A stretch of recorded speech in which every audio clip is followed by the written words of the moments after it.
Olá, minhas irmãs, olá, minhas amigas, sejam bem-vindas ao programa Mulheres da Palavra. É uma alegria estar aqui com as irmãs para juntas refletirmos a respeito da Palavra de Deus, a respeito daquilo que Ele tem nos ensinado e, sem dúvida, como aplicar as verdades da Palavra de Deus para a nossa vida. Porque este, talvez, é o grande dilema e desafio que o crente tem dele ouvir a mensagem, né?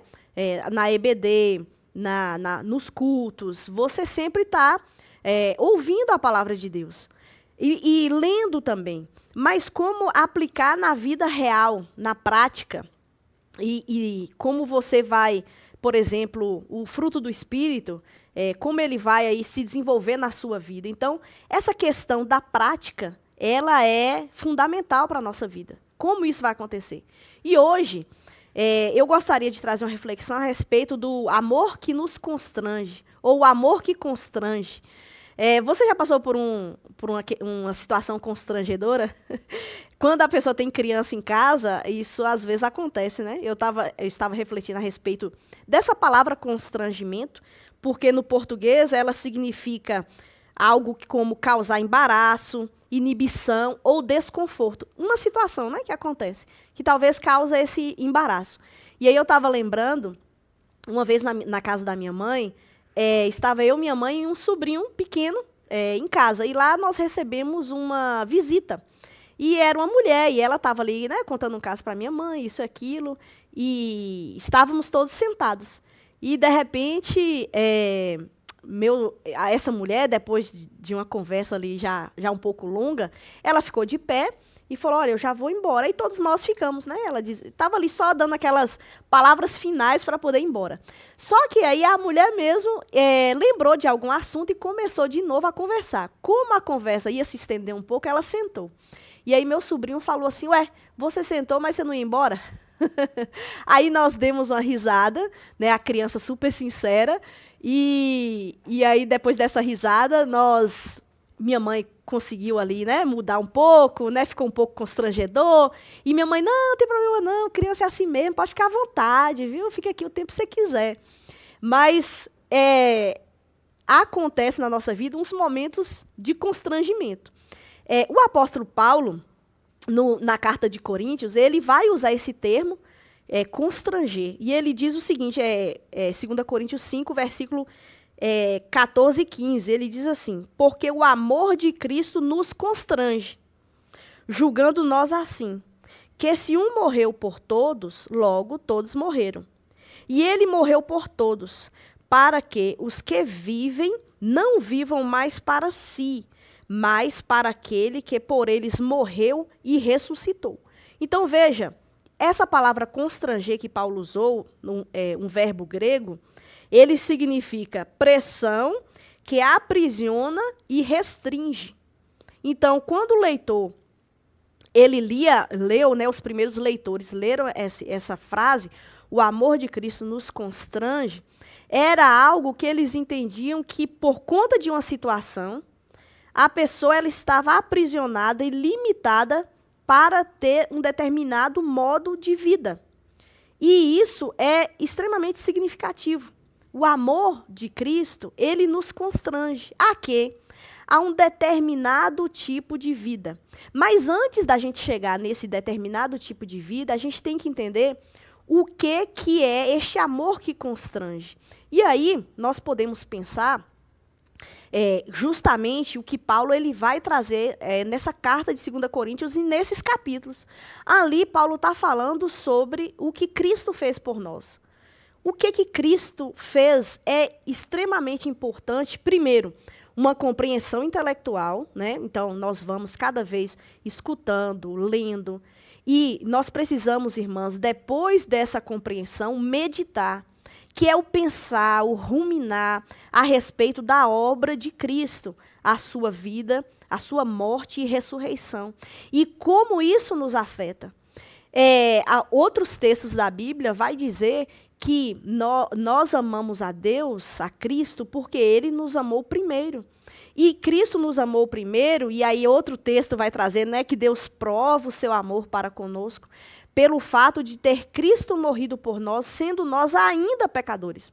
Então veja, o sacrifício que Cristo fez por nós não foi nada feito por mérito. Não há nada em nós que Deus, então, digamos assim, se alegrasse em morrer por nós, como se valesse a pena, no sentido de, olha só como fulano vive, então vale a pena morrer por ele. De maneira nenhuma. O Evangelho e um olhar para nós, é fácil identificar que não há merecimento. Nós estamos e nascemos perdidos. Nós nascemos rebeldes, né, no lado da rebelião. Nós nascemos contrários a Deus e rebeldes a Deus. Mas mesmo sendo contrários, mesmo sendo rebeldes, mesmo entregues nas nossas mazelas, nos nossos pecados, mesmo fazendo promessas para Deus, né? Quantos de nós, o ano está para acabar, e sempre no início do ano a pessoa começa a refletir, né? No finalzinho do ano a gente começa a refletir no que nós fizemos, no que deixamos de fazer, e costumamos fazer promessas. E quantas promessas não são feitas diante de Deus? Deus, eu vou orar mais, eu vou buscar santificação, eu vou ler a Bíblia. A gente está num culto, por exemplo, um culto missionário, e a gente é tocado ali, fala, Deus, eu vou servir ao Senhor completamente, vou deixar tudo para te servir. E aí, essas resoluções, elas se desfazem na terça-feira, na quarta-feira, depois de alguns dias, né? E nós acabamos voltando para uma vida egoísta, uma vida que só pensa na gente. Então, veja, nós somos pessoas que não dá para confiar tanto. Nós somos pessoas que fazemos promessas e quebramos promessas. Nós somos pessoas com altos e baixos. Estamos animados no domingo de servir ao Senhor, mas quando chega lá no meio da semana já esquecemos de tudo. Mas Deus não muda o seu amor. Tem um autor que ele usou uma frase que eu achei muito interessante, que ele disse o seguinte: não há nada que eu possa fazer para que Deus me ame mais. E não há nada que eu possa fazer para que Deus me ame menos. Olha só que interessante. Porque o amor de Deus, irmãos, por mim e por você, ele é total. Você é extremamente amado por Deus.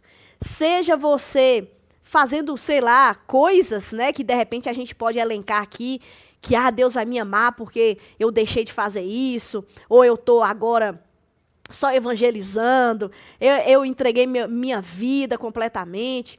Ou outras pessoas podem pensar assim, Deus não me ama porque eu faço promessas e não cumpro, minha vida é cheia de altos e baixos, eu faço promessas e tal, ou eu peco, né? Tem pecados que me envergonham, que eu não tenho coragem, obviamente, de sair contando. Então, assim, eu sou muito pecador. Irmãos, lembre disso. Não há nada que você possa fazer a mais para Deus te amar, nem nada que você possa fazer para Deus te amar menos. Deus te ama. E Ele provou o seu amor. Então, irmãs, quando a gente reflete, quando a gente pensa, quando a gente compreende esse amor de Deus, Ele nos constrange. Nos constrange a quê? O versículo 15, Paulo ele vai falar para que os que vivem não vivam mais para si, mas para aquele que por eles morreu e ressuscitou. Cristo morreu por mim e por você, e Cristo ressuscitou. E essa compreensão que vai nos conduzir a uma vida de obediência, uma vida de adoração, não para sermos amados mais, mas é porque nós entendemos que nós já somos amados totalmente.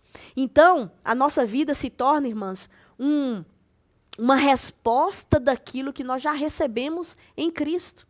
Irmã, você é amada por Deus. Você tem todo o amor de Deus sobre a sua vida, na pessoa de Jesus Cristo. E sabendo disso, esse amor vai te conduzir, me conduzir a não viver mais para nós, mas a vivermos para Cristo. E uma história que a gente pode ver tão lindamente isso acontecendo é a história de Maria, que está lá no livro de João. Maria, ela tem uma ação, João capítulo 15. Maria, ela tem uma atitude que é de uma verdadeira adoradora, né? Maria, ela é aquela que é irmã de Marta, irmã de Lázaro. E a gente já viu alguns trechos, a gente conhece, né, a história dela, de Maria. A gente já percebeu que teve um momento que Jesus estava na casa de Lázaro, Marta e Maria, e Maria estava ali sentada aos pés de Jesus, ouvindo, bebendo, aprendendo do Senhor. E ela não queria abrir mão disso. Mas Marta estava de um lado para o outro, né? A gente usa muito esse texto. Marta estava ali agoniada, talvez tinha que fazer comida, tinha que preparar alguma coisa, porque a casa estava se enchendo, né? Então, talvez tinha um banheiro para lavar, uma comida para fazer. E Maria estava ali quieta, ouvindo Jesus. Aí Marta não aguenta mais, fala: Senhor, olha aí Maria, fala para ela me ajudar aqui, né? E o Senhor fala: olha, essa parte não será tirada de Maria, né? Ela escolheu a melhor parte. Então Maria é essa pessoa que priorizava o Senhor e escolhia a melhor parte. Ela aprendia cada vez mais quem era o Senhor. E algo dramático aconteceu na família deles, que foi a morte de Lázaro. A gente não sabe se Marta e Maria eram casadas e tal, mas o fato é que a morte do irmão, além de causar dor óbvia, porque havia um amor entre eles de irmãos, então a morte sempre causa essa ruptura extremamente dolorosa, talvez elas ficaram desamparadas, né, sem um homem para ajudá-las nas questões financeiras. E o que ela vive nesse drama é que Jesus vem, e nós sabemos da história, graças a Deus, Jesus ressuscita Lázaro. Então a vida de Maria, ela tem isso firme na mente dela. Olha o milagre que Jesus fez na minha vida, né? Essas bênçãos. E Maria, ela tinha um relacionamento com Jesus de proximidade. Então, ela aprendeu os ensinamentos de Jesus. Ela, numa crise, ela viu o agir poderoso de Jesus na família deles. E ela compreendia que Jesus era o salvador da vida dela. Então, irmãs, esse amor permeou o coração e a vida de Maria a tal ponto de constrangê-la. É um amor que impedia ela de viver para si, porque ela teve esse encontro com esse mestre. Como é que ela poderia viver para si? Depois de ver que esse Deus maravilhoso se fez homem, esse Deus maravilhoso experimentou a amargura e o cálice da ira de Deus e a morte para lhe dar vida. Constrangida pelo amor de Cristo, o que ela fez? E aí é onde a gente chega nesse capítulo de João. Ela, então, pega algo que ela tinha de muito precioso, que era um nardo, um perfume caro. Ela vai até onde Jesus está, que era na casa deles, de Lázaro. Estava tendo um banquete. Muitas pessoas tinham vindo para ver Lázaro, que tinha sido ressuscitado. Jesus estava lá.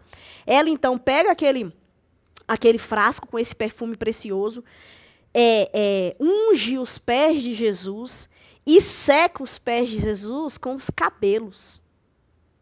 Ela não mediu esforços. Ela não fez conta de que aquele perfume era caríssimo. Ela não fez conta, porque mais precioso é a vida do próprio Jesus.